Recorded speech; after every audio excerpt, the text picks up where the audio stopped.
Undertaker feud. What did you think about that feud just initially? Did you think it was the right guy to feuding with Taker? Yeah, absolutely, John. Because with me, man, everything is a spectacle.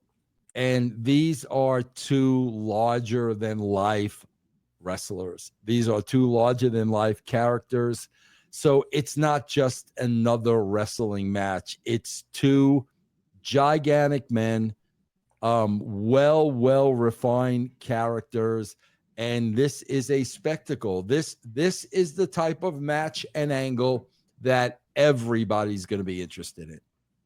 So Taker at this point, to be honest, and I know people are going to complain or maybe say something about it, but Taker was pretty boring at this point. He kind of lost his edge a bit. He kind of was searching, for the character again. It was kind of getting passe, and then all of a sudden, Mankind comes into the picture, and it completely changes. He starts becoming relevant again. He's brawling. He's doing all these things. You're seeing a different side of Taker. I think it really enhanced Undertaker as far as Foley. Yeah, because also you got to understand too, John, and you understand this, man. You've been around this long enough. Guys, wrestlers take great pride in their work. And, a guy like Taker is not going to be outworked by a Mick Foley. And Mick Foley never in his lifetime, Mick Foley can wrestle a match when he's 90 and he's not going to call it in.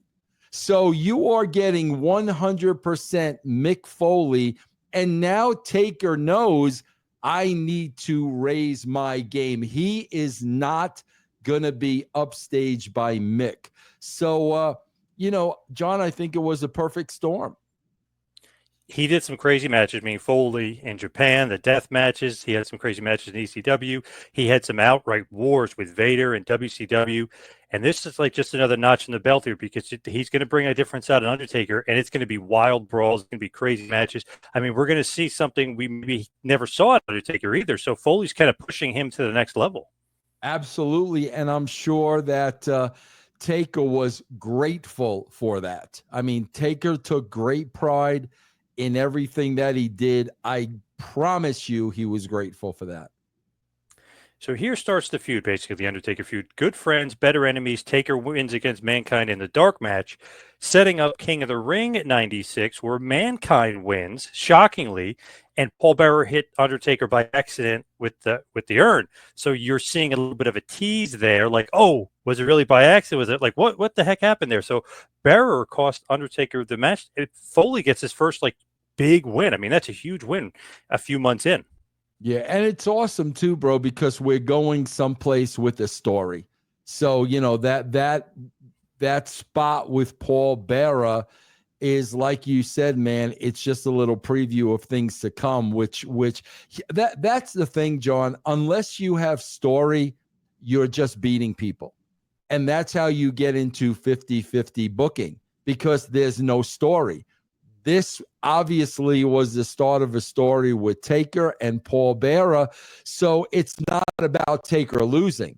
It's about, wait a minute, what just happened here? And now the focus goes on the story. With Foley, right, and with this feud, this immediately elevates him by getting the win. But like you said, also the story with Paul Bearer. Wait, was that an accident? Was that an accident? What the hell happened? Like, you're starting to see cracks in the Undertaker and Bearer too, which is very interesting. Yeah, very, very, very interesting. But again, it's the ongoing evolution of these characters. What were you doing at this point? Because I know you're not actually head writer, but you are writing and producing, right? Yeah, definitely. Yeah, definitely doing a lot of producing, definitely, but also, starting to write a little bit more. So then we go to the Boiler Room Brawl, SummerSlam 1996, Foley versus Undertaker, Mankind, Undertaker. Whose idea is the Boiler Room Brawl? God, bro, I want to say it's mine because I think it was, but I don't want to take full credit for it, John, not being absolutely sure. I don't. So I'm not sure. I'm just going to be safe and say I'm not sure. Do you think it's a good idea to have a match where you can't really follow it necessarily from your in the arena, or doesn't matter? It's really for the home viewer. Yeah, no, John, that's always a question, man, and we're always very, very aware to that. That's why they usually wind up in the ring. Usually, if you have a match like that, it usually goes back to the ring, because that is something that is always taken into consideration, man, all the time. SummerSlam 96 here. Mankind gets the win thanks to the pallbearer official turn and hit with the urn. So King of the Ring might have been an accident, might not have been. Obviously, it doesn't look like it was. This is on purpose. Now Bearer is going to manage Mankind. Now forget about it. Now if Mankind's off to the race. Now he's got Paul Bearer as manager, and he beat The Undertaker 2 matches in a row. Like, wow, now we're taking notice. I can remember that so vividly because that was on the cover of the WWF magazine. I can remember that. That was huge. That was really, really, really huge. Man, there were a time when spots like that just really, really, really meant something, because, again, it all goes back to people caring about the characters. What resonated so much with you that you wanted it on the cover of the magazine? I just thought it was a huge spot, like almost historical, not only in the career of The Undertaker, but in the WWE. It was a huge spot.